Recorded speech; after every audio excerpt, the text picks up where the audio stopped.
Let's get more perspectives. Let me bring in Professor Wang Xinsun, Associate Professor at the School of Social Development and Public Policy at Beijing Normal University, and Dr. Akram Umarov, Deputy Director of the Institute for Advanced International Studies at the University of World Economy and Diplomacy via Skype. Welcome to you both. Professor Umarov, let me get your take on this. The diplomacy going on there in Xi'an. I mean, this is one of those occasions that we see head of state diplomacy at full play, right? What could be the unique advantage of that? What could be achieved at the summit by head of state diplomacy that couldn't be made possible otherwise? Yeah, thank you. Indeed, in this part of the world, the role of countries' leaders are very important.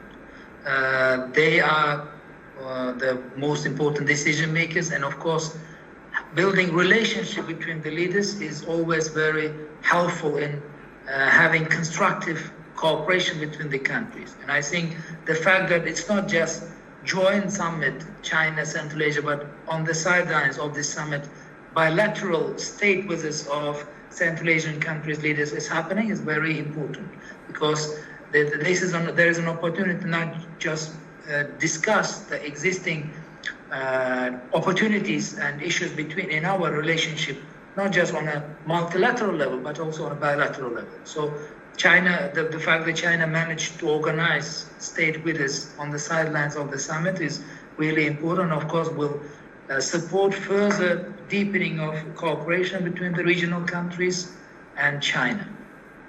There are concerns about China's cooperation with Central Asian countries. Professor Umarov, to you again.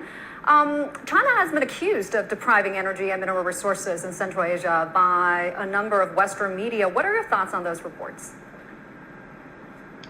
There is, in our trade, there is a substantial part of energy resources exchange, of course. Central Asia sells energy resources to China, but in my understanding, they are based on commercial contracts. So it's maybe the word depriving is not the correct one in this situation. So there is a contract, and Central Asian countries are selling energy resources. But besides this, the trade is also diverse. It's not just about energy resources.